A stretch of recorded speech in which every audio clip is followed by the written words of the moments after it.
that cities have much more to do with nature than people usually think, which I hope that's something that will be brought.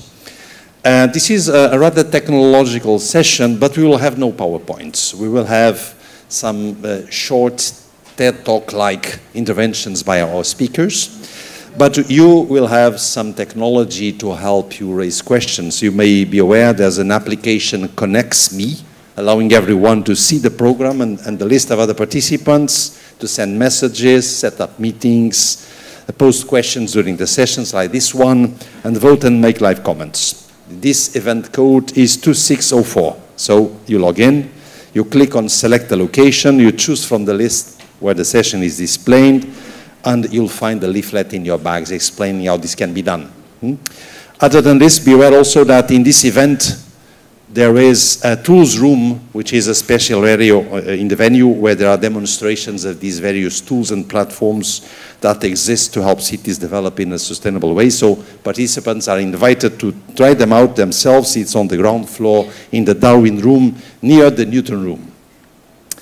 Other than this, and also from the technology side, the event is web streamed. The speakers will speak in English, but there is interpretation in English, French, and German.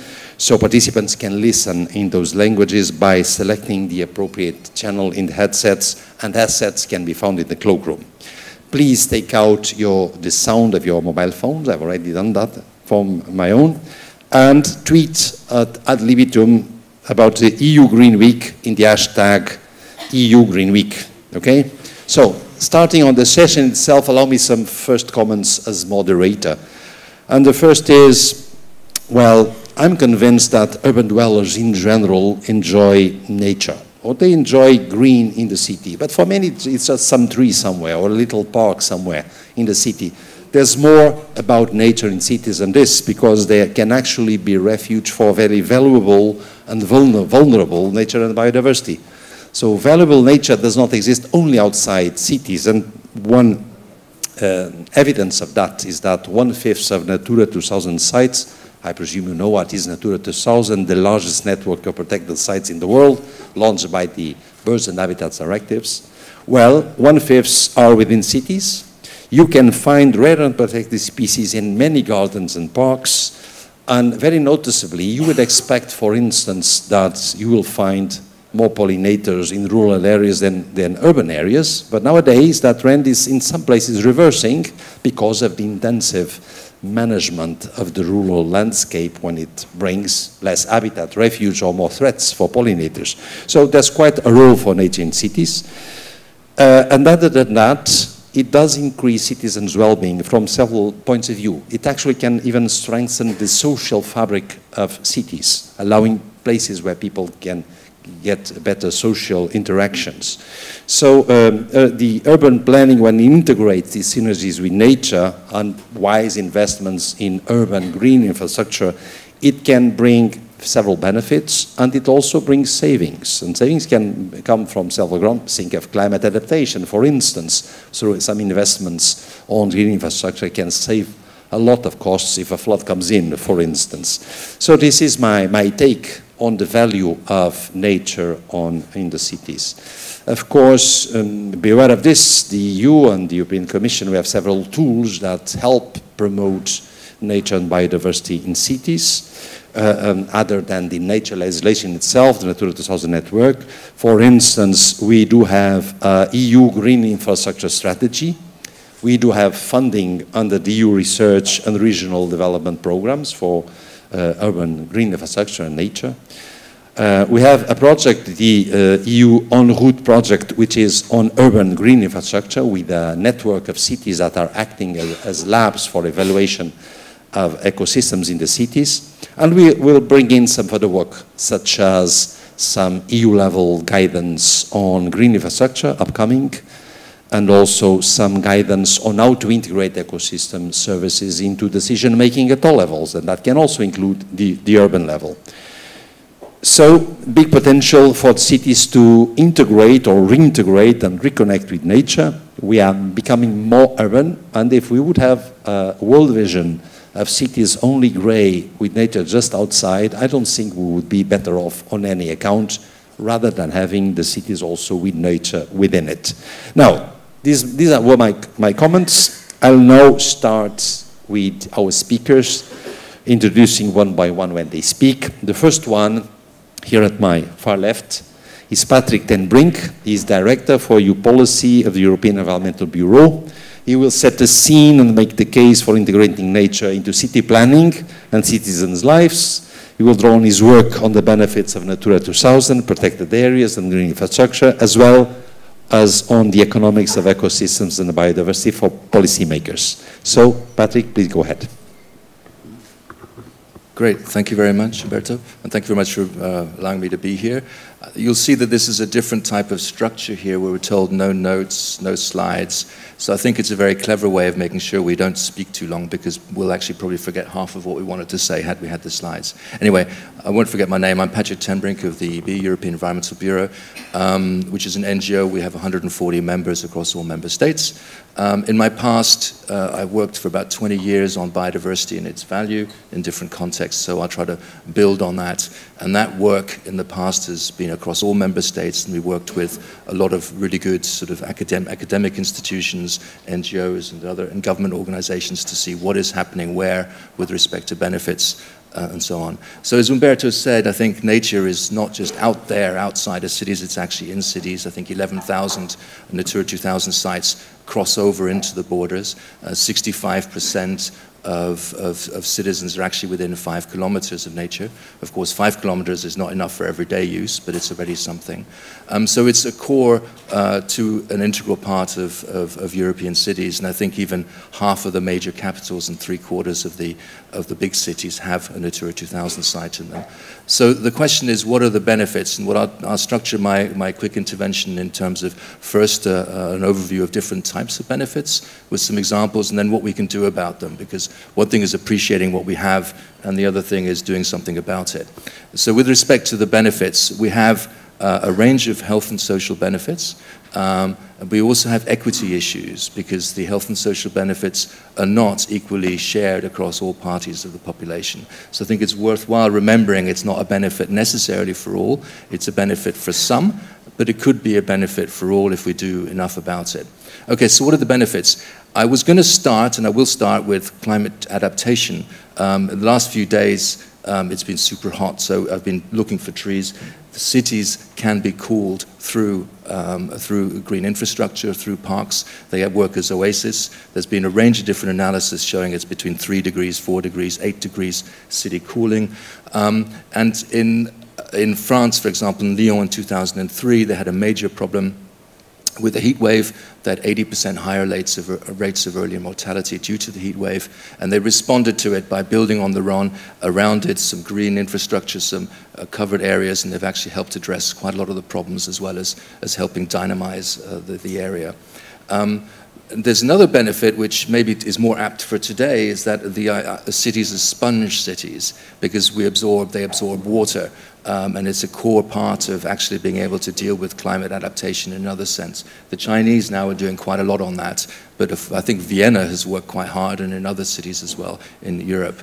Then there's the issue of air pollution. We know this is one of the major issues for the public at the moment, respiratory diseases. There's also been links to early onset of Alzheimer's linked to air pollution. So we obviously need to deal with it. And there's been some considerable proof and evidence showing that nature actually can help reduce air pollution in cities. That doesn't mean we should just keep having a normal transport policy and allow the cars there and just plant a few more trees. You need both. Then you have a range of, you also have noise benefits, which are often less talked about. It's one of these, no pun intended, but it's one of these less, more like silent problems, but it's very, very prevalent, and nature does help that. I think in France, in Villejuif, they've got a protected area that has certain architectural landscaping which allows one to have lower noise for all the people around. And then there's a range of health benefits. There are physical health benefits. Obesity is known as the new smoking. And it's also been shown that people exercise more and are actually less obese if they're within 1 kilometer of a protected area or a major green site. And the other issue is that people who do sport in green areas are more likely to continue to do sport. So if you're actually at the end of the year with your New Year's resolution and you want to take up some sport, do a protected area because you'll keep going. The proof is if you go to a gym, you're more likely to stop. Then there's health benefits, mental health benefits, and that leads to stress issues, but also issues to help with immigration or war neurosis. And in Sweden, there's a series of rehabilitation centers that make use of nature to help people deal with mental stress. It's also critically important for future generations. If you look at the evidence, there's an evidence saying that women who are nearer nature have lower blood pressure than women who are farther away from nature. Babies are born who have slightly higher birth rates if they're nearer than further away. There's benefits of benefits of reduced allergenic problems for children if they actually live within a diverse biodiversity area. So there's a whole host of different benefits, as well as, and then the social inclusion benefits in the sense of place. In Vienna, there's the Facade Gardens where elderly, handicapped, and also immigrants work, have a sense of place. Just down the road from me in Brussels, you've got a local community of a section of a road discussed with the local community and have tree-lined streets. They're very proud of what they've achieved. They have a sense of place and belonging. And just where I live, there's also a fairly large immigrant community, so it also helps install a sense of place and belonging. So that's also quite important. So we have all of these different benefits. So what can we do about them? So I think that works at different levels. If you look across Europe, different cities have done different things. There's mapping and modeling, which is a practical tool, which a range of cities have done, saying where do we have nature now, who is benefiting, who is not yet benefiting, so who is outside the 300-meter range, and then they decide to invest in it. I think Copenhagen did an analysis building on the information from the European supported mass process to say where are there different potential green infrastructure investments, where can it be more beneficial, and then hence do it. So there's the mapping and the modeling. There's also the issue of strategies and plans. A range of cities have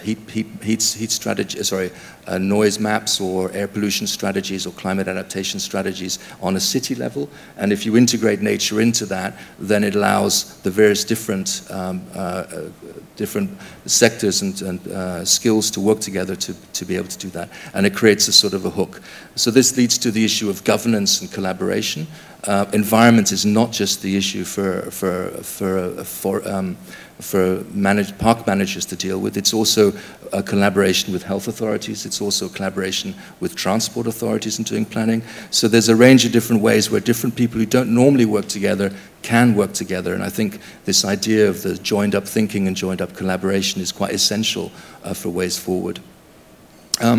Then this is where my notes run out. I think I've got 3 minutes anyway, so this is quite good. So then you've got issues of funding, and I think this is politically a timely issue, because to make these work, you need to implement the Natura 2000, you need to keep the green infrastructure in a good state, so we need funding. While cities do most of that at the European level, there's the LIFE fund, and at the same time, there's now the big discussions of the EU budget. So it's really important that this LIFE fund gets duly supported, so we do actually have the monies available to support that. Then you also need to support citizen initiatives, both on citizen science and, as mentioned before, to help citizens make their local area useful. For example, in Excel, you have this local community supporting creepers up the buildings, paying for part of it. We pay for the other part. It's improved the sense of place, and so on. I'm sure there's a whole host of other initiatives needed to implement it, but I think those are sort of the key ones, and the other speakers will present that. The one last thing to say is we should also be inspired by those cities who have done a lot. Victoria-Gasteiz, who was a Green City Award a few years ago, and Gothenburg, both have policies to ensure that every citizen has access to nature within 300 meters. So it's a question of rights. So I know we're very far from that across Europe, but maybe is that as a sort of a wider emblem to go towards of access to all for nature within 300 meters. That means you can appreciate it not just on the weekends, but actually benefit it from every day. So I think I'll leave it for there, and then the details will be the colleagues. Thanks a lot, Patrick. You consumed a bit more than 5 minutes, but I think we have room for, oh, yes, okay. Yeah, 10, yes, correct. So you saved one.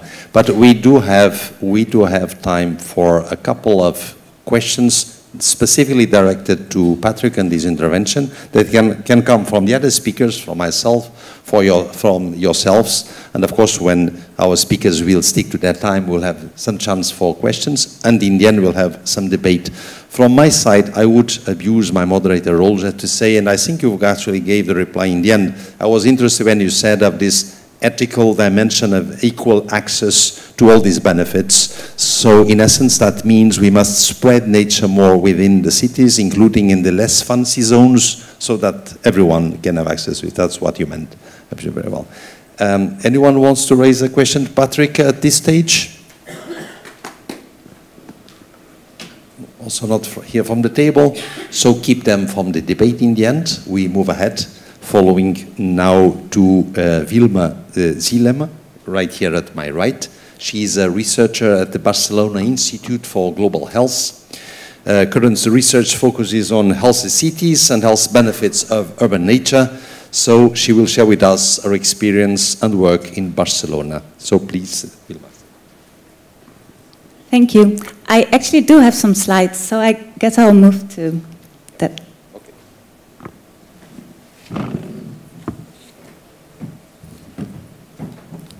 All right, can you hear me?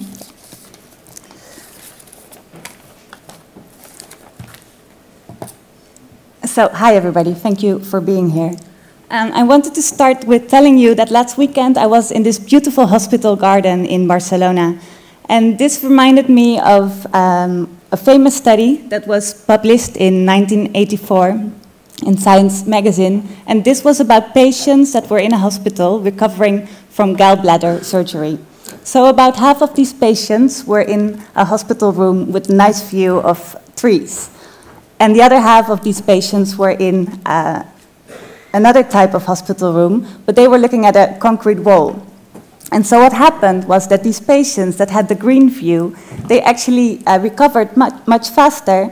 They took less pain medication, and they had less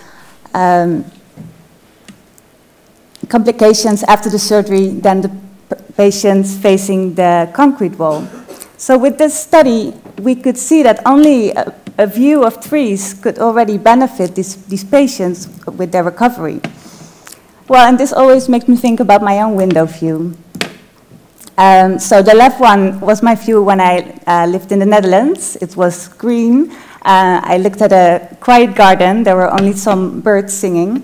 But then I moved to Barcelona, and I moved to this view on the right.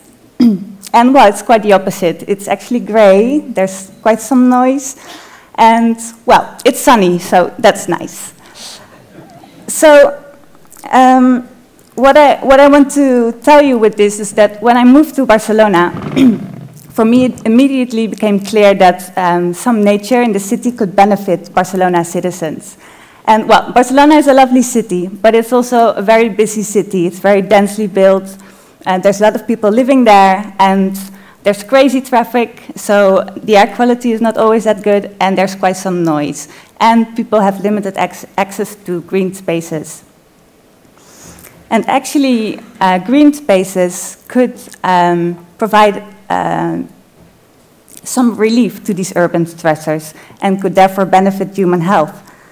So natural spaces, such as urban parks or community gardens, could benefit our health. And I think this makes sense. People need nature, they always have, and this is also something we see in our research. So for example, when we ask people in Barcelona about how they feel when they are in a green space, they say things like, I feel relaxed, I can feel calmer here, it's like a little island, you're disconnected from the city for a while, and that's really good. So green spaces offer a place for stress reduction, and this is really important in order to maintain our health. So when I said that we don't have a lot of green spaces in Barcelona, I didn't tell you about what we have just outside the city. Now, outside the city, we have this big natural park, which is called Collserola. It's also part of the Natura 2000 and a member of Europark. And some people also call this the green lung of Barcelona. And of course, we also have the beach. So we wanted to find out what happened if you put stressed individuals in 3 types of environments, let's say gray, green, and blue environments. So think about it. Where would you like to go after a very stressful day at work? So we tracked this group of stressed individuals, and they were spending time in downtown Barcelona, in the Collserola area, and at the beach. And we measured all kinds of things related to their stress level. So for example, we asked them about their mood, but we also measured their heart rate and their blood pressure. And what we saw is that when people were in this green space, in this Collserola park, their stress levels decreased, especially when you compared it to the urban environment, so downtown Barcelona. So being in this big green space really helped these stressed individuals to relax.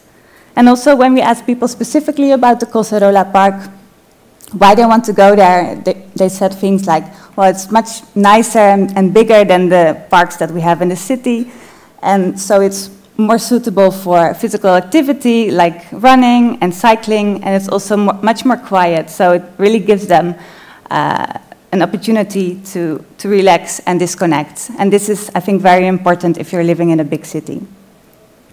Another example that I wanted to share with you about the work that we're doing in Barcelona is about children.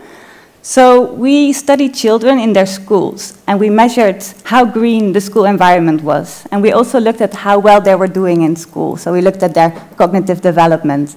And what we saw is that the children in the greener schools were doing much better than the children in the less green schools.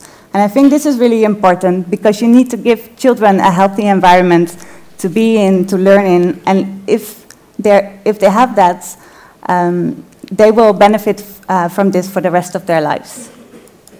So to summarize, with the majority of people now living in cities, we need these cities to be healthy. And providing access to green spaces will improve people's well-being and health. Thank you very much.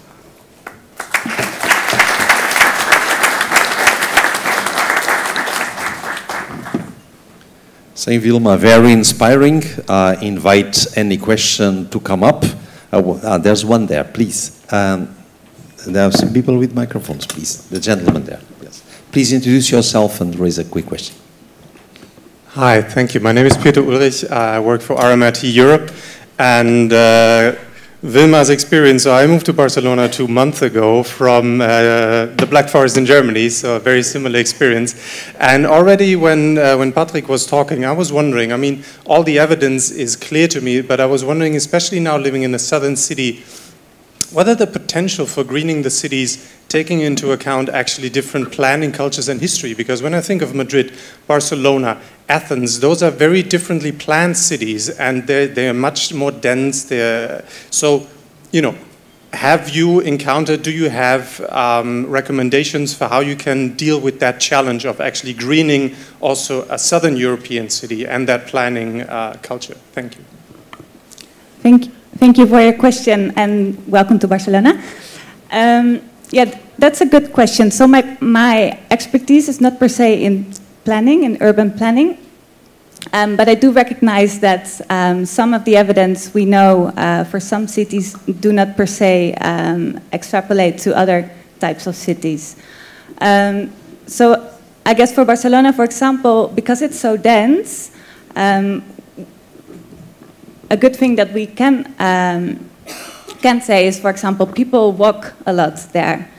And if we can provide green corridors, for example, we can make this walking or maybe even cycling more attractive. So I think this can be one option for these dense cities.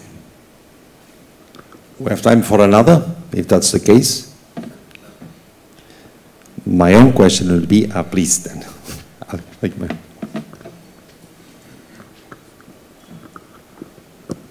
Thanks. My name is Jacob. I work in DG Environment. Vilma, I have a question for you. It was very interesting, your study, but comparing between the grey, the blue, and the green. I was just wondering, was there a difference in the reactions of the patient or the subjects between the blue and the green? But you didn't mention that. hopefully there's both blue and green are better than the grey, but it would be interesting to understand what was the psychological effect or others of the difference between a seascape and a landscape. Thank you. Thank you for your question. Yes, so the green and the blue were indeed better than the grey environment, so that's good to know. If I remember correctly, I think especially in the green environment, people had better mood compared to the grey environment, and also had lower cortisol levels, so that's the measure of stress. And I think in the blue environment, I'm not so sure whether we saw something with their mood, but we did see benefits for other stress measures. I think, if I remember correctly, heart rate was better in the blue environments compared to the grey environments, but I should get back to you, I guess, to give you the final answer on that. Thank you. If I may plug my own question, we seem to be so bound to nature that even looking at it as a health benefit, I wonder from your experience, does the health community, the medical community, have this perception, or they are just too worried on fighting disease to pay attention to nature? Well, I hope they think about both. Well, I'm not an expert in this either, but I do know that some hospitals are really working on providing a green environment for their patients, as well as indoors, but also they focus on hospital gardens, for example. And I think this is also something that it has been done historically. So yes, I could only recommend that, to pay attention to that as a doctor. One last question before we move ahead. Thank you very much. Stefania Petrosillo from Europark Federation. Thank you, Vilma, to mention Europark, our organization that is a network of protected areas and Natura 2000 sites in Europe. And we have a special section on peri-urban parks. And we work a lot about health, about visitors, how to manage all these aspects that are mentioned until now. And we have outside here a brochure with some information, also our website where you can find a lot of other information. I just would like also another benefit about a work that a lot of peri-urban parks, especially Colserola, do about agriculture. So there are a lot of activities in agriculture that's very interesting also for kilometer zero of food product to the big cities. But a challenge is that these areas are not considered rural areas, so they cannot beneficial, for example, for CAP. So this is another challenge, very interesting for us. But in general speaking, peri-urban parks are doing a very, very interesting job, and our effort, and their effort, is to enter in connection with other sectors, for example, with hospital and health sectors, to improve this collaboration and to increase the benefit for citizens. Thank you. It was more a comment than a question. Thank you very much. Don't be frustrated if you have other questions, because we'll have time in the end. But now we move along to the next speaker. Let me introduce David Geneletti, Associate Professor of the Trento University's Planning and Design for Sustainable Places Lab. He will speak about the many factors that determine the actual benefits provided by urban green spaces, and he will illustrate the need for understanding these factors through practical examples. David, please. Can I please have my presentation loaded? Yeah, thank you very much, and good morning. So when you see a picture like this, it's not hard to imagine that green space makes urban life better and may contribute to make citizens, as we just heard, healthier and perhaps even happier or wealthier. However, not all green spaces are the same. Factors such as tree species, but even tree height, or distribution of vegetation, or the overall arrangement of land use, the layout, the design of a park matters a lot in terms of determining the kind of benefits that citizens can expect from it. These issues are very important for planners to make sure that they plan not only for greener cities, but also for better cities. And I'll try to illustrate, to give you an idea of this, by illustrating three paradigmatic situations that planners may have to face when planning and design for green space in cities. The first situation is when we expect too much from green space. This is often the case, for example, for vegetation barriers associated to road construction. So we expect that a vegetation buffer will shield noise and protect residents from noise. That works up to a certain extent because it depends upon the density of the vegetation, but especially upon the width of the buffer, which need to be significant in order to produce a detectable reduction in noise. And that space, the space for that width of vegetation, is often not there, not available in our busy and intensively used urban space. So it might be harder than it looks for planners to find the proper green solutions for these kind of problems. The second situation is the opposite.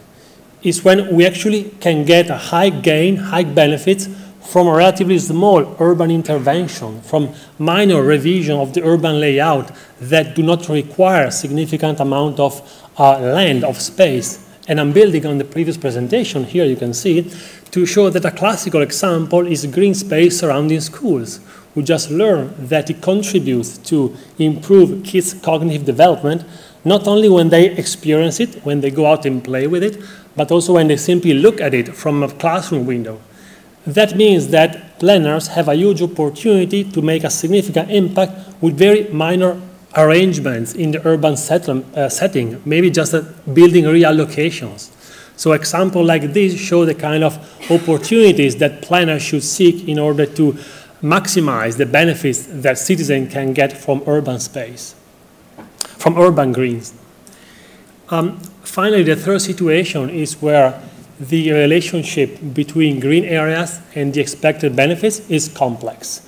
We know, for example, that cooling, that vegetation provides cooling, that trees cool down urban temperature. By predicting exactly how much cooling effect we can have from a given park, from a given green areas, is hard, because it depends upon shading, but also evapotranspiration, which in turn depends upon ground cover, the kind of vegetation or bare soil we have on the ground, but also tree cover and tree canopy, and then the size of the green space, and also the climatic region. So building a proper model that allows to estimate the predicted benefits in terms of cooling associated to a given green space is hard. It takes resources. It's a big effort, but can be rewarding if, for example, urban heat islands and heat waves are a major concern in our city, as happens in many European cities. For example, for the city of Trento in Italy, we performed a detailed analysis of the cooling capacity of the green spaces. And the idea was to use this analysis to inform the new urban plan that is being drawn for the city. Particularly, areas that are more interesting, that are more powerful, that provide the highest cooling capacity will become, among other things, the key building blocks of the new urban plan. We want the layout of the city to reflect also the fact that some green space need attention because of that particular function that provides. And just as, so we're sort of bringing up the status of green areas providing cooling in the overall urban planning context, just as other issues typically have high attention, like flood protection areas or landslide protection areas. After all, heat waves are the deadliest natural disaster in Europe, so there is some reason for introducing innovation in our planning instruments to reflect the importance of green space to protect from heat waves. In conclusion, planning for greener cities that work, that achieve a given set of objectives, require this kind of knowledge by planners and by all people involved in the design of the new layout for the city, both in terms of gray areas and green areas.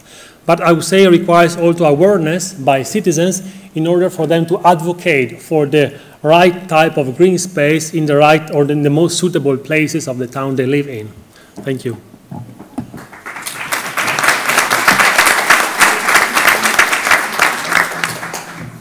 Thank you, David. It's so complex but rewarding. Any question for David?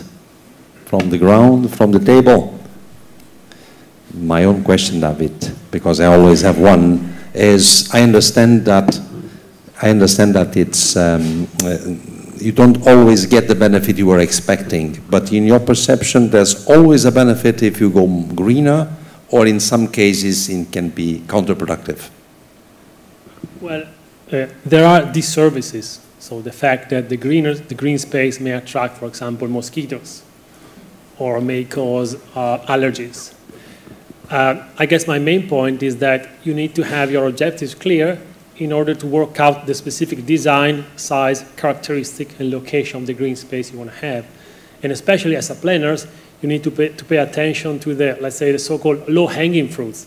So the high gain that you can get from minor urban adjustments, because you have to remember that we operate with many constraints when we try to redesign our cities, especially the historical ones like Barcelona. Thank you. We do have a question there. Thank you very much, Karin Dubsky, Coastwatch and Trinity College. I very much enjoyed all the presentations. I think quite often the last speaker really brought out the complexity, and I think quite often that is missed.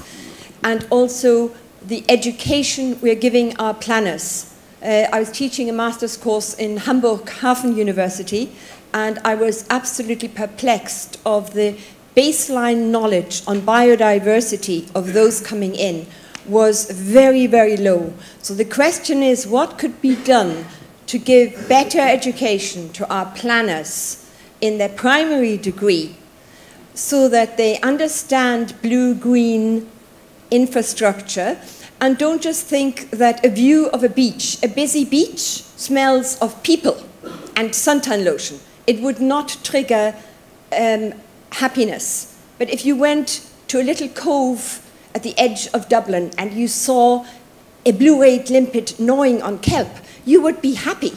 So we have to be more, the complexity which you talked about is very important, and we need to teach that. The question is that being taught? How could we foster that?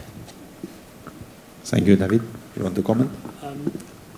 Yeah, I don't have a clear-cut answer, but I do agree with you, of course, and I think that some principle of ecological planning should be part of any curricula in planning, especially because many cities don't have the need to plan for growth.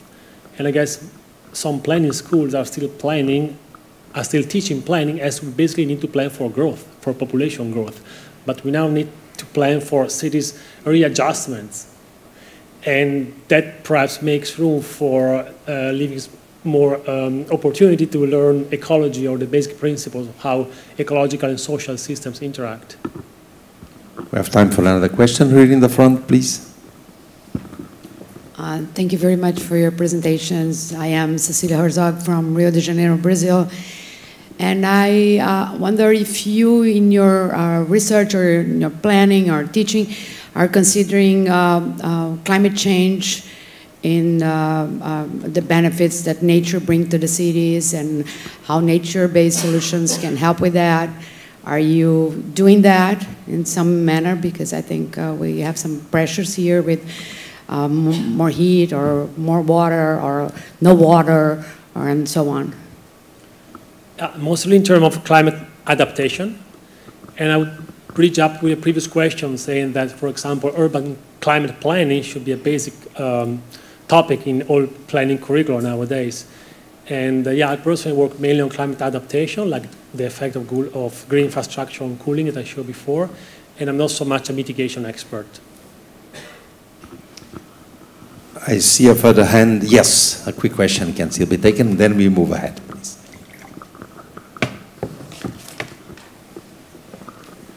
Good morning, Steven Vinkier, Flanders Environment Agency. We are thinking about the policy mix and we are thinking about greening the city, but how can you convince investors, economic actors for greening the city? I want to take this question. And attract them to come to cities that are greener than to cities with more concrete, more car park, more Well, I guess some evidence has been built showing, for example, the cost effectiveness of restoring urban green areas. So that would be a merely cost-benefit analysis that proved the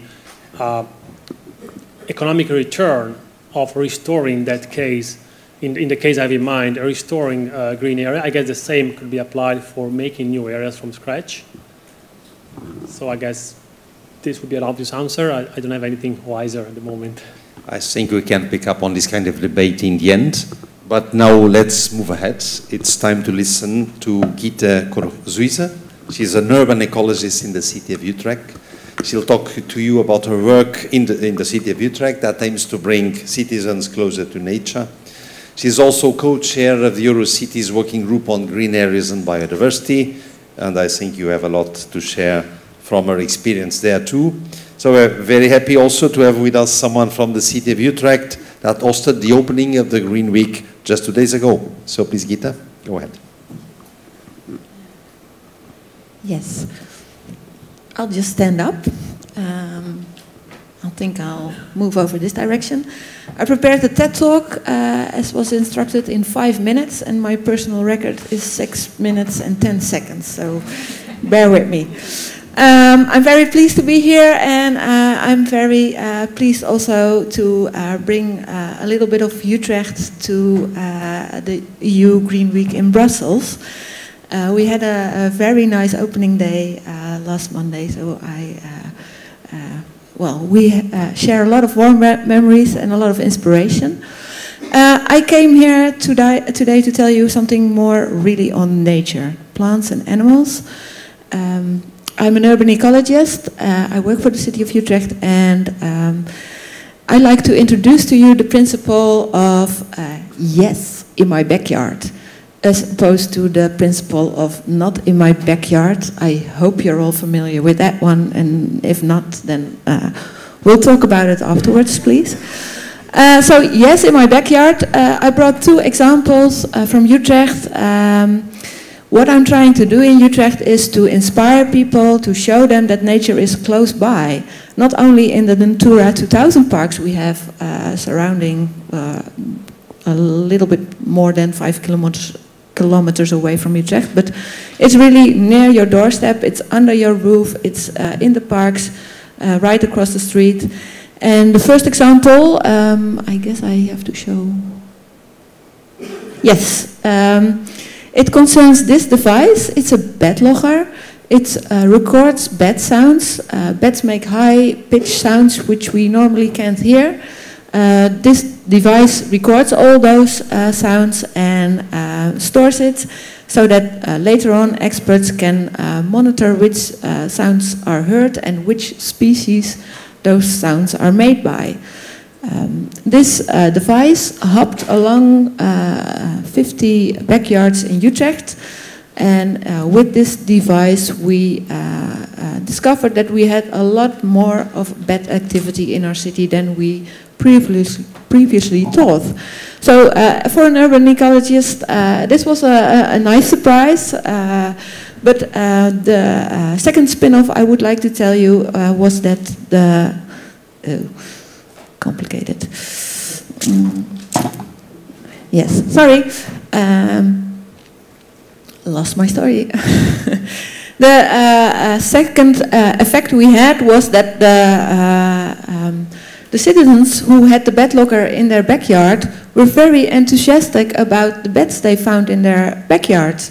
They became their beds. They were proud of their beds in their backyards.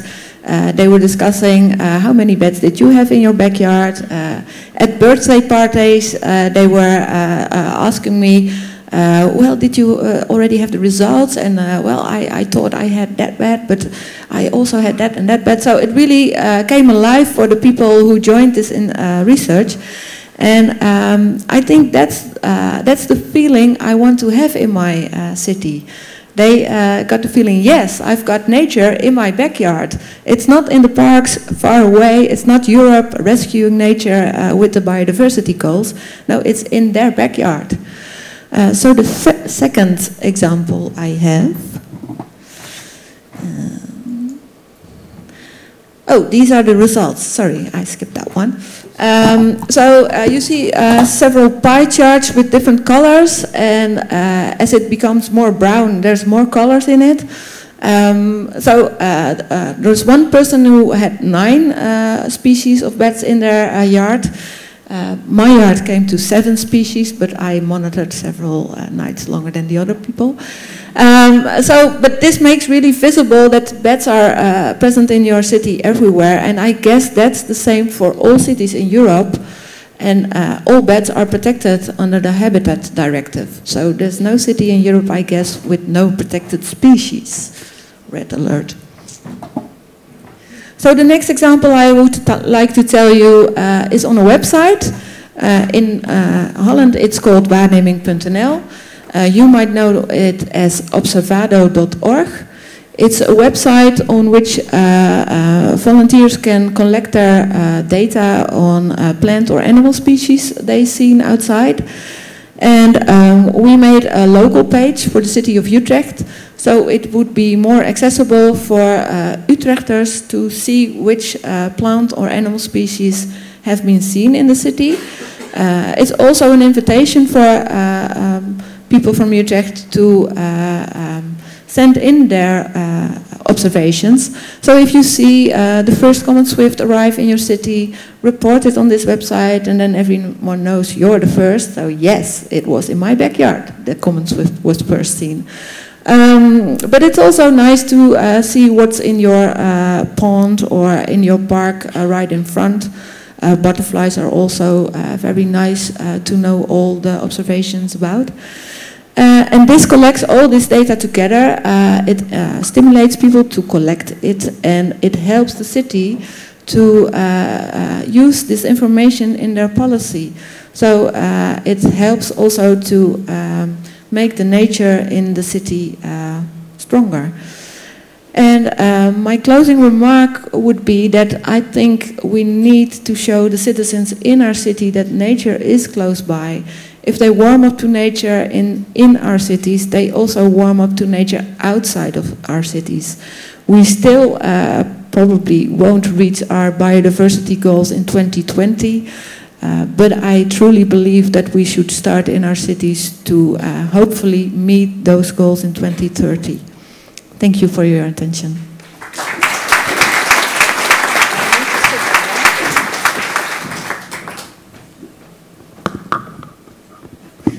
It is, thank you very much. I think it's very telling moving from the NIMBY complex to the YIMBY complex very much through bats.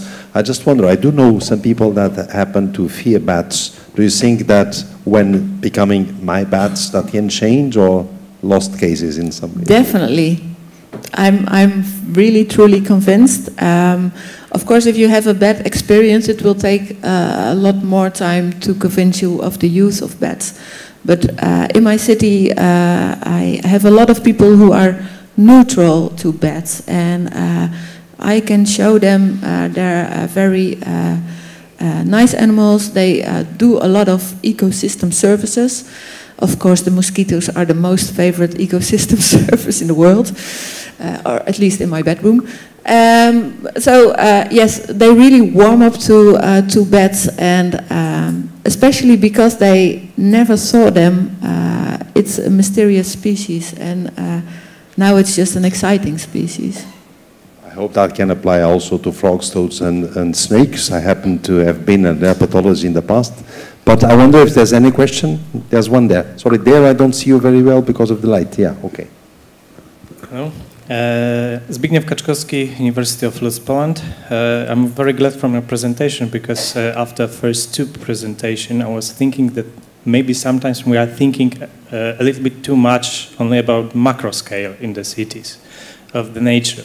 But we should also a little bit more downscale our attention to area, neighborhood of every citizens. I mean, for example, like backyards, but also every buildings, especially the city centers, where due to the cultural heritage of the architecture there, we don't have too much space to introduce more nature in the city centers very often.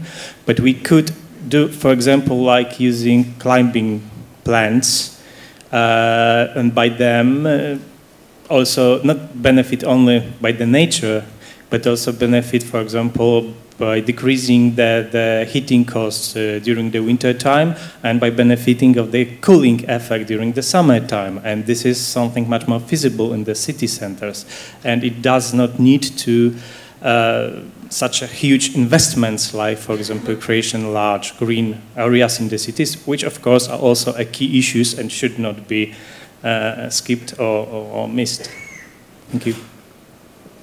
Any comment, Gita, on this micro approach? I was looking for the question. We have in Utrecht a lot of citizen participation on, I guess it translates the best as facade gardens.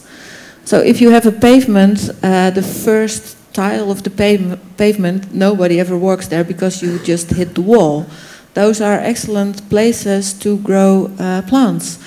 And my mission as an urban ecologist is not only to grow plants there, but to use indigenous species so that also the wild bees of our city can find food. And of course the birds which feed on the bees and, well, etc. So that will be my comment. Any other question, please? If that's not the case, first I want to thank you one thing, because you gave me as Director for Natural Capital the clue why the EU nature directives extend to all cities in Europe, which is bad. Thank you very much for that. We will move to our next speaker. Let me introduce you Nick Palling. He's Head of Data, Evidence and Communications at the West Country Rivers Trust in the UK. He will share experience from engaging, inspiring and empowering local communities to protect and enhance the value of natural capital in cities. Nikki also represents the City of Manchester in the En Route project that I've spoken about. Nikki, please. Thank you very much. I also have some slides. Yes, I do.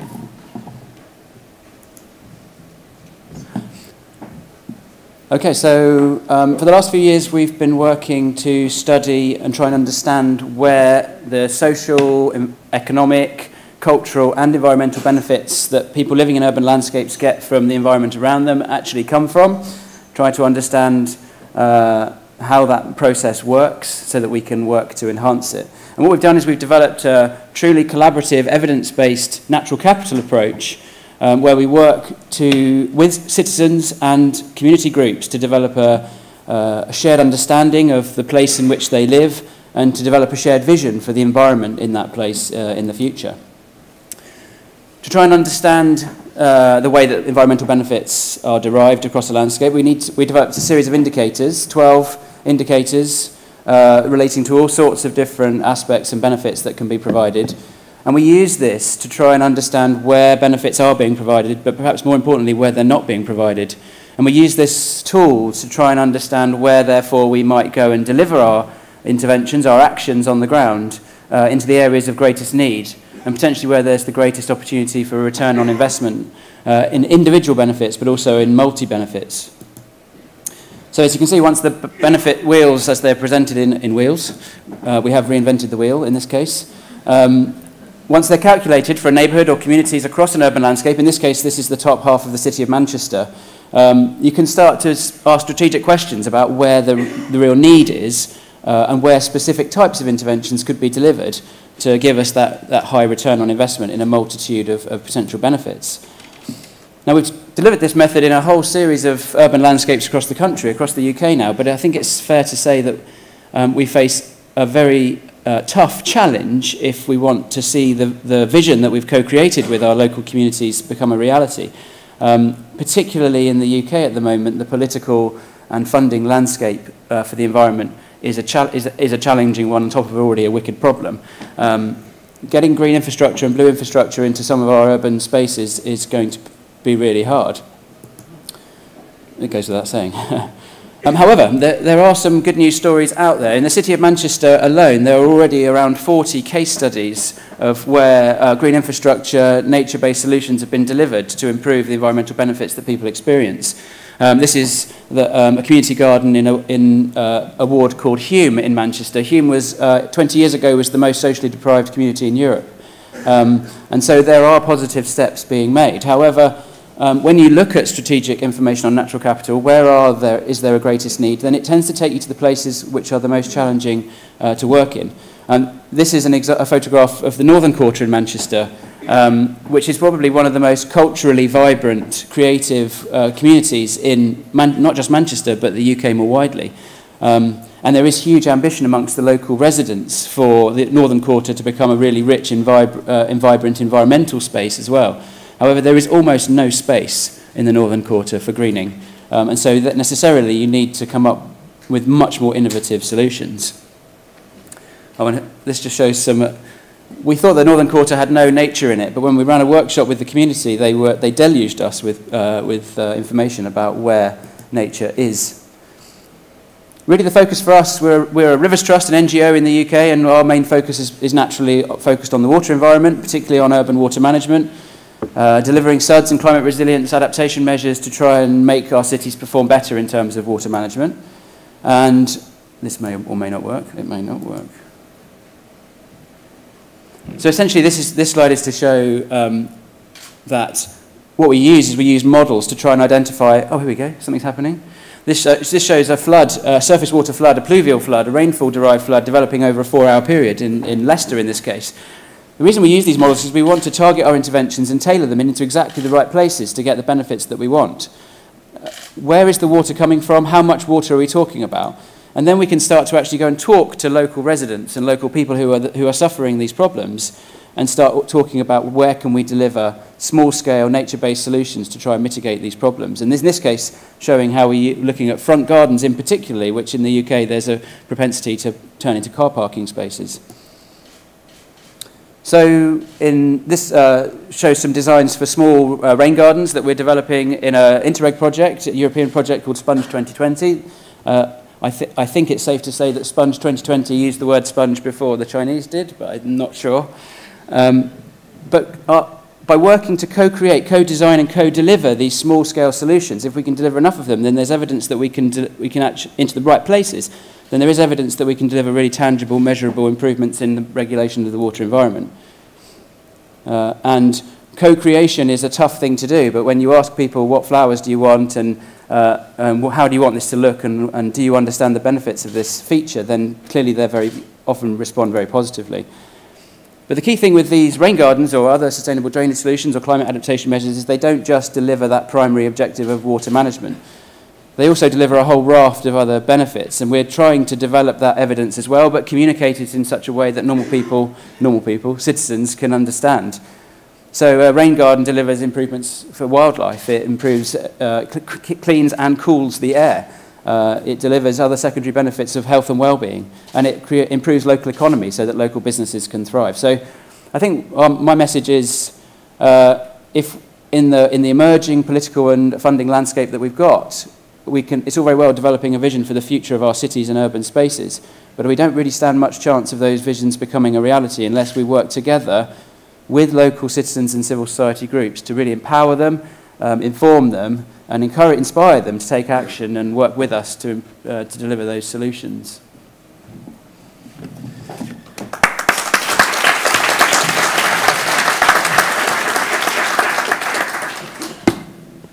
Thanks a lot, Nick. Questions for Nick? We have some time for them. I was actually impressed by the detail, or if you want something that's bugging in my mind is, yes, it's difficult in some dense cities to just plan a big park that require too much effort, but then these micro solutions going everywhere with a bit of gardens, etc., can also look very challenging to a municipality, I would expect. So do we need something like your organization, Rivers Trust, for this to become a reality? Well, I would say yes, obviously. It's understanding who the stakeholders are and do they actually hold a stake. Yes, we've done the strategic mapping work at a city-wide scale. Yes, that's really important to identify those key priority areas. But then very quickly you need to get down to the on-the-ground delivery, and that necessarily has to happen in an integrated way, but at a very fine spatial scale. The problem with that is that when you're delivering what we call nibbling solutions, where you're delivering lots and lots of small-scale interventions, is that often the criticism is we'll never solve the problem with that scale of intervention. So necessarily then you have to deliver very many more of them in order to get that measurable benefit. And we're still working on developing the evidence that works. But it is challenging, and you do need funding. But there are as David said, you can generate action, you can generate interventions with almost no funding at all if people are inspired enough to take action on their own account. So delivering a rain garden on their own property, or in their community centre, or in the church, or wherever it happens to be. So, yeah, it is challenging, and it is nibbling, and it necessarily has to be one part of a much broader scheme. You can't get away without the bigger engineered schemes as well. We're not going to fix these cities with small-scale nibbling solutions. Well, you're actually not offering the funding, just the guidance, let's say, on what to do.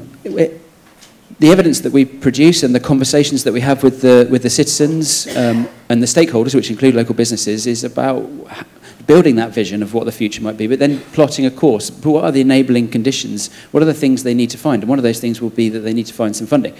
And then we can provide guidance. We can support them. They may not know where to go or who to talk to, and we can provide that networking opportunity. You need to talk to the city council, and this is the kind of thing that you need to say to them. It's all about language, because they don't know what the language is that they need to present themselves in, and so they lack confidence. They don't get a seat at the table when the big decisions are made, and then they don't get the opportunity to put their vision across. Is there any question addressed to Nick? Please, one there in the end.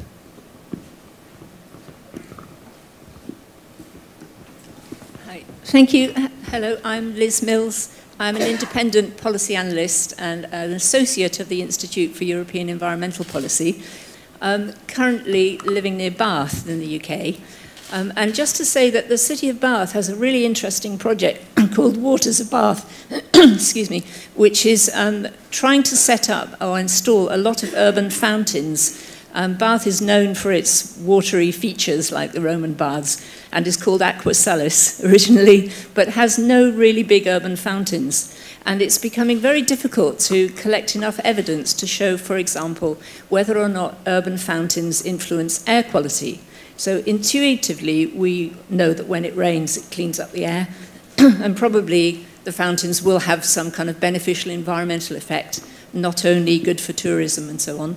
So it would be really good to know from Nick or other members of the panel whether you know of any research or evidence gathering going on the impact of urban fountains on air quality and perhaps also on noise. And if I could also make one general point, nobody so far has mentioned the urban agenda and the partnership on sustainable land use and nature-based solutions. And I'm wondering if, or whether all the very good local examples and lessons from good practice, which we've heard this morning, are somehow reaching the partnership on sustainable land use and nature-based solutions, which is due to report quite soon. At the moment, this partnership has no papers on the Futurium website of the Urban Agenda to do with what they're actually working on, apart from the original discussion paper.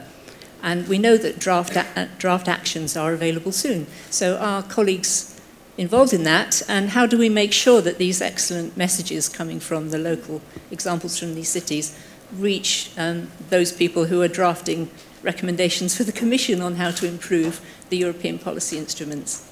Thanks. To pick it up, Nick. Well, on the second point, I'm not sure about that. Obviously, we are desperate to showcase what we're trying to do to as many people as possible and as many audiences as possible.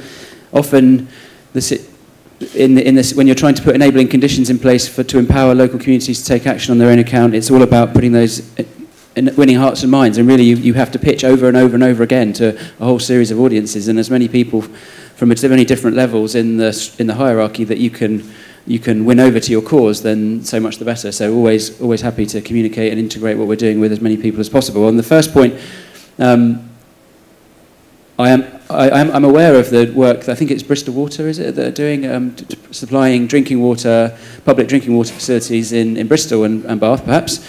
I'm not aware of any work that's been done to assess the potential benefits that can come from that.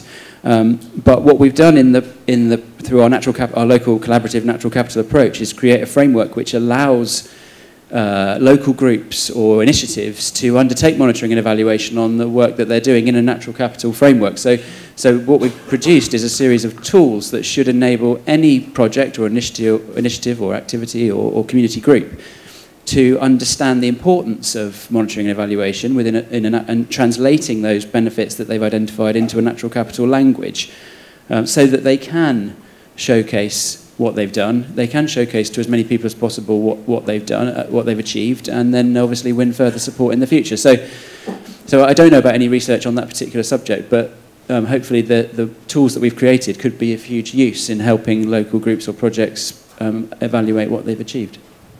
Thanks a lot, Nick. Although there's another question that I presume is addressed to Nick, let me just say we are now in open debate mode because our speakers behaved. I know that Patrick will have to go. Maybe you wish to use 1 minute for any highlight or message before you leave. But after that, please let's debate overall on what you've heard from our speakers. Patrick, you want to pick the...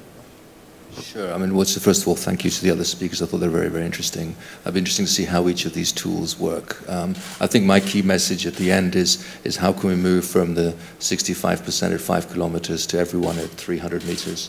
I think that's the big question, and I think we've shown there's a range of different challenges here. It's not easy. Some will have to be micro solutions, but I think if we work together, we can go a big way towards that. So, thank you. And sorry I have to leave, but I have to go to my daughter at the bus stop. So. A little applause to Patrick.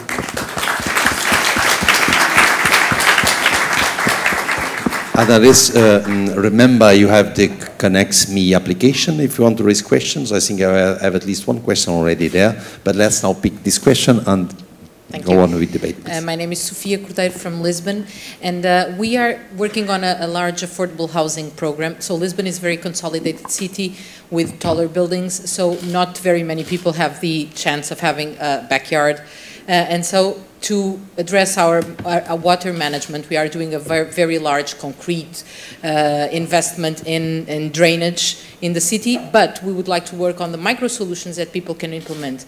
And one of the things that we are looking at is on our rooftops, if we create small, not green roofs, we can even create gray roofs. They can be just moss that has absolutely no maintenance. It creates a lot of biodiversity because it brings insects and it does the thermal isolation as well. So what's your view on these kind of solutions that are not necessarily green, but sometimes just land or moss, which is low maintenance and can create this sponge effect?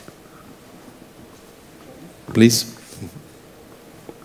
Well, I mean, I think they're a hugely valuable tool in the toolbox of nature-based solutions. They are nature-based solutions. They're made of moss. I think moss counts as nature.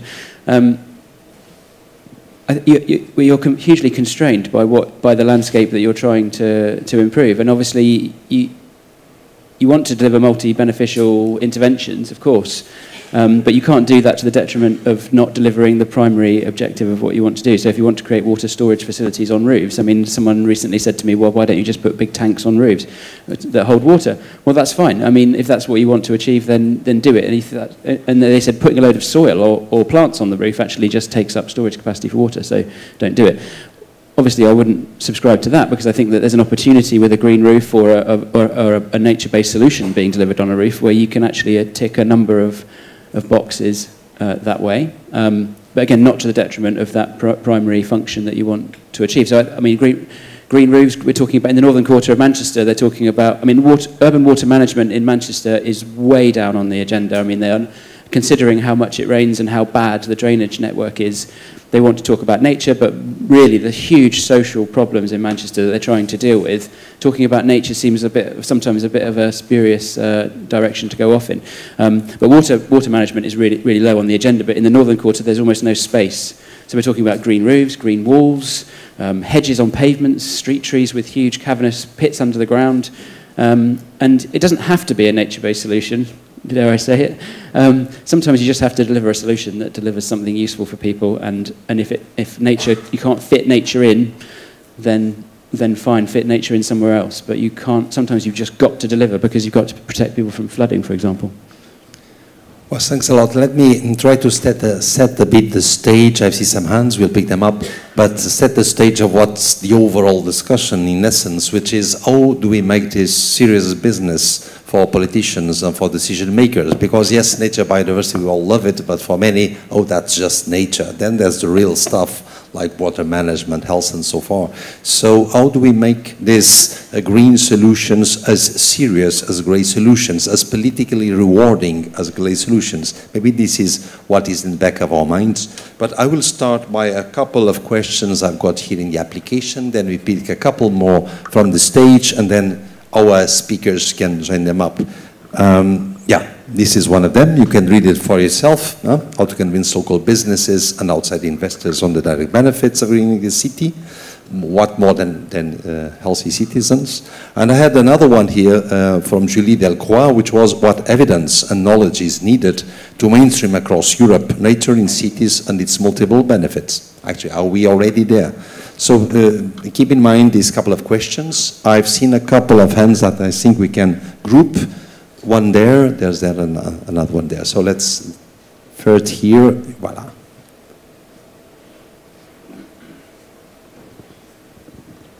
Well, thank you for all of the high quality presentation that we saw this morning. My name is Quentin Dilasser. I work for Regional Council of Provence-Alpes-Côte d'Azur, which is located southeastern part of France.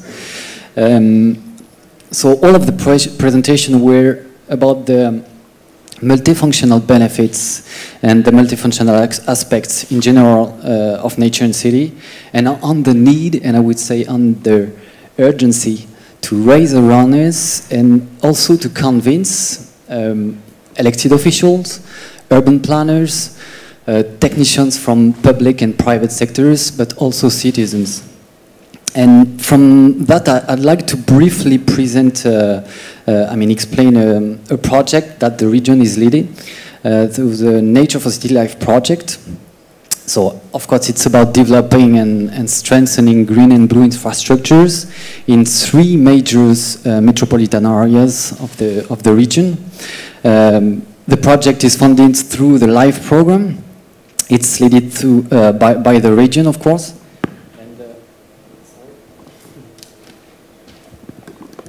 The objective is twofold, and I would say is really linked about what we've heard from this morning.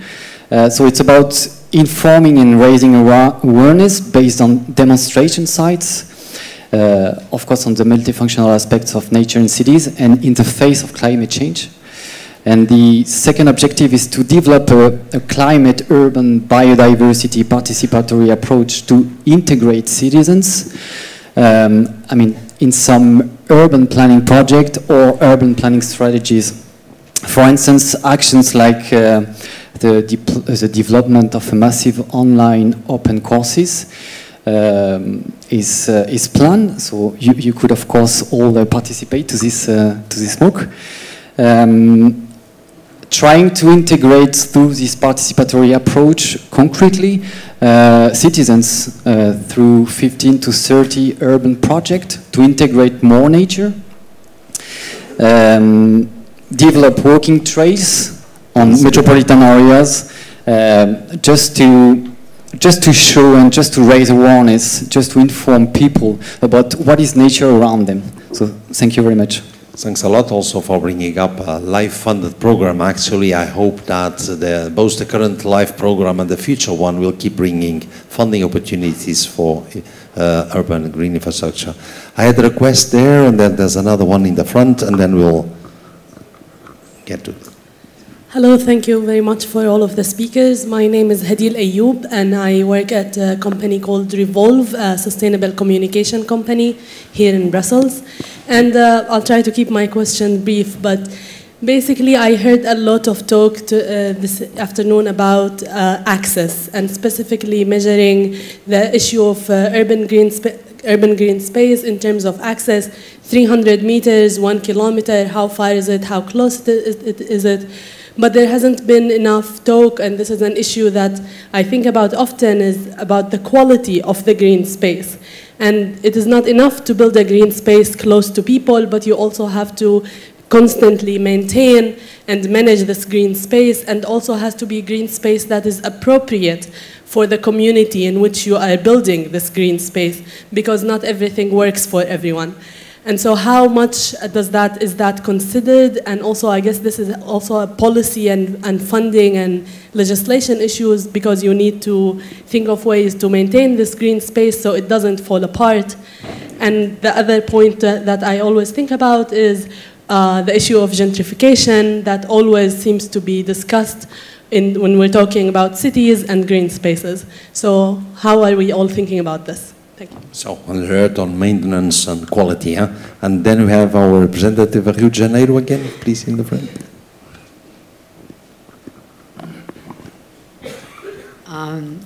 Hello again. I'm just wondering, one of the big problems, because we don't have room for nature in the cities, because we have lots of room for cars.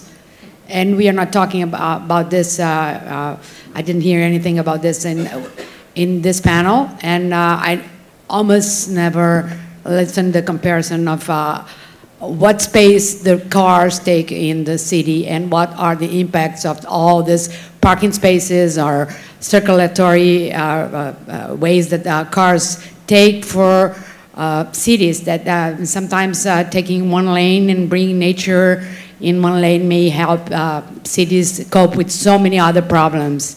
And that's my really issue all the time. I'm an urban planner, and I would like to hear what you think. It's such an expert panel about this. Thanks a lot. I think we have clues enough for now our panel to react. I do see a remaining hand there. Let's just pick another one, and then each of the panelists will have a chance to react. We've had a lot of theoretical discussions. I am also a project coordinator of a LIFE project around Brussels in the suburb areas, and we have subscribed as a partner event on the 9th of June, on a Saturday or Sunday, I don't remember. I think it's a Saturday. We invite you to come and visit a real urban green and blue infrastructure project where we transformed 2 separate small park areas with a road in between.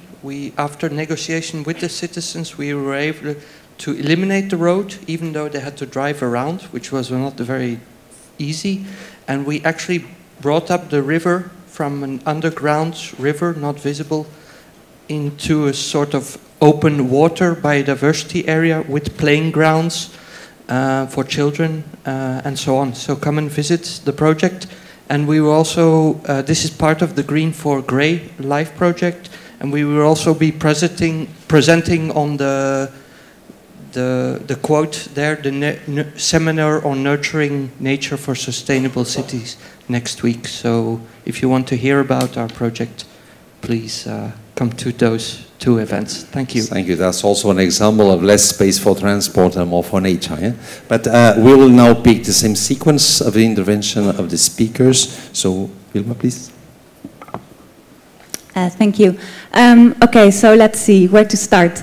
The comments about whether people have access or not to green spaces and whether that's beneficial for health, but then also looking into quality of these green spaces, I think is very important, because indeed most of the research has been focusing on access or distance to these green spaces, but we don't actually know whether these green spaces are of a high quality. And also the comment about maybe a beach that is full of people, you can smell the sunscreen and probably the smoke of the cigarette of your neighbor. It probably is not so restorative for you as you would visit a nice empty beach in Catalonia. So this is really important, and also I think research is starting to move forward to more look into the quality of these green spaces and then look at the health benefits. The other comment I wanted to say something about was about cars that are taking up so much space, and I absolutely agree with that. But for example, this change is difficult sometimes, because in Barcelona people really like their cars. And they take up a lot of space on the roads, but more space when they are at the street parks. So one example that I wanted to highlight very quickly is the superblocks in Barcelona. So here we're sort of making a superblock out of multiple little blocks of streets. And here we say, okay, traffic can only go at a certain speed, and they can only go in this direction. And we try to divert a bit the traffic that's in that block and give the streets back to the citizens so they can have more space to move around. And well, we're trying to see what health benefits are the result of these interventions. Okay. You want to say anything else?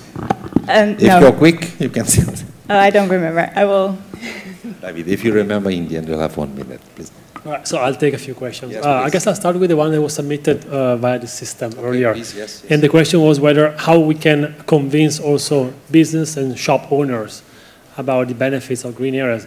And I guess we could do so by pointing at evidence showing that people dwell more, they spend more time in nicer, well, kind of obvious, in the nicer part of the city. And I think it was described also in the previous session when they showed that people stay much longer in a given bridge in Copenhagen ever since traffic was diverted or something. And there's increasing evidence showing that, yes, people spend more time, they dwell, they hang out more, and I think this could be a good convincing argument for shop owners, for example. Randomly, then there was a question about quality, and you're right, and I guess, for example, when you talk about cooling effect, as I presented, we need the green space to have specific characteristics. The problem is that quality changes according to your objective. So what works for cooling might not work for recreation. So you need to have your priorities set first. And then you can somehow hope for the so-called co-benefits. However, they do not occur always, and they do not occur necessarily with the intensity that you like them to have. A last comment about the issue of gentrification that were raised. I am very happy that it was raised because it's a big concern. And I guess that one solution that could work in some context could be to promote the sort of micro-scale interventions that Nick illustrated, as opposite to this so-called sustainable neighborhood that becomes inevitably very fancy and very expensive. So I guess that gentrification could be somehow addressed if we manage to spread greening interventions instead of focusing on energy efficient, fancy, and very expensive brand new neighborhoods. Yes. I would like to comment on a remark I heard this morning. I think it's about the cars. I know it's about the cars, sorry. The main question we have to ask ourselves as cities is whether we are building cities for cars or cities for our citizens. And that's a political debate. So as a planner, ask your politician which city he wants to build. And I would like to take something from the opening. The mayor of Tirana told me they had the same struggle in his city with the cars being a prestige thing. Everyone wasn't allowed to own a car, and now they were, so they were very proud of having a car. And he addressed those people, or a certain amount of families, and he asked them, which is the most precious thing in your life? And they all, of course, hopefully, commented on my children. Those are the most precious thing I have in my life, the light of my eyes, etc. And then he looked at the budget of the family, which thing you spent the most on. And those families saw that they spent 20% on their children and 30% on their cars. So the next question was, okay, let's put your money where your mouth is. And what if we change that and invest into the trees for a city? So in this way he built a park. So he invited all the people to buy a tree, a birthday tree for their children. in their new park, which they wanted to make. And I believe the park is now finished or about to finish, but now all the kids weren't asking for iPhones for their birthday, but they were asking for trees for their birthday. So it's about the mental change and how we can make people see which change we need as cities. It will cost time and innovative actions. But these things we need to inspire each other. So I think that's the most inspirational thing I can comment to. Thank you, Giti. Nick, your turn. Yeah, just there's a couple of points that were made that are well connected together.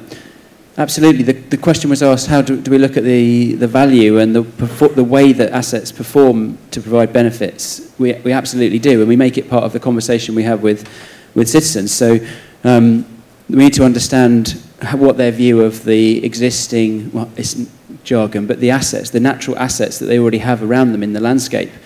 Are they using them? Do they get benefits from them? Are there blockers that stop the flow of benefits from those assets? The key question that we ask, because it's quite possible that you could get the benefits that people want and need by simply enhancing the quality and the performance of the assets that you've already got. And people like me, environmental people, tend to want to create new shiny things that you can take people to go and look at. But actually, we often take our eye off the fact that we've already got a significant asset base and it's already providing a significant number of benefits. And there's huge opportunity for it to provide more. So we really do focus in on that and ask and work with people to identify where the opportunities to get more benefits from restoring and enhancing what you've already got exist. The process we're going through is a psychosocial process. It's about the environment, yes. It's based on evidence, yes. But it's about that conversation, and it comes back to this regeneration versus gentrification argument. If you say to a group of citizens and civil society groups and businesses, what's your shared vision for the future of this place? If there's a perception that when the vision becomes a reality, they're not in it, it suggests that you might be promoting a gentrification scenario. True sustainable regeneration should be a co-created place where value is added. And it's done in an inclusive way that keeps the people that are currently there, so they get the benefits. If you say to someone, what's your vision of this place? It's wonderful, it's green, it's expensive, and businesses are prosperous, but I'm not in it. Then that can be hugely disempowering for them. So bringing people along for the journey is a critical part, and that creates the final point I wanted to make, which is it creates political capital. If enough people buy into a vision of the future of their place, they can use that to wield political pressure. And I think it comes back to the question that was asked at the very start, which was about how do you get planners, how do you educate planners to get them to take nature-based solutions and natural environment into account. I think it's important that you do that, but actually at the moment in the UK, there simply isn't the capacity within their job and the way that within the policies, locally and nationally, for them to actually do anything with those capabilities and understandings if they had them. So there's a whole series of enabling conditions that need to be put into place in order for them to be allowed to do that. I mean, the simple answer is how do you get planners to take nature into account when they do their job is tell them they have to do it, which we don't do. We say it's optional, and that's why they don't seem to do it. So there's a combination of things there, and putting political pressure locally on local politicians, national politicians, to say this is the place that we want. We all want this to happen. We understand why it's important and what the benefits will be. Can be incredibly powerful in changing local policy, and then those planners would say to the planners, you need to think about this stuff because people are telling us that they want you to think about it. So it's all very complicated, but ultimately it's about taking people on that journey, getting people to buy into it, and then taking action to make it better. Thank you, Nick. Now, we are on our time limit, but I had promised Vilma 1 minute for a final thought, and then we close up, please. Thank you. Yes, one thing I just remembered is we also saw in our data that if you provide green routes, green and safe routes, with, for example, green corridors, people are more likely to cycle or walk to work, for example. And I think this is something that you would want in your city, right? Less cars, more people that are actively commuting, because these people will also be healthier, maybe more productive at work. So that would be my final thought. Thank you. Well, thanks a lot. My final concluding remark is I get the sense from this debate, while the knowledge is there, the best examples are there. We have many excellent cases and projects in Europe and elsewhere. So I also feel that in some cases the political will is there because many cities are on the move on this. I hope this EU Green Week will help for that. And as I have already referred, there will be EU funds available for this. The LIFE program not only, you'll have the regional funding, urban innovation, research funding. So it shouldn't be the lack of EU funding allowing this agenda to be further developed. I would like to thank a lot for all our speakers, all of you that intervene, including through the application. I think the model work. We are grossly on time, just some minutes ahead. So thanks a lot, and let's make the most for green cities. Thank you.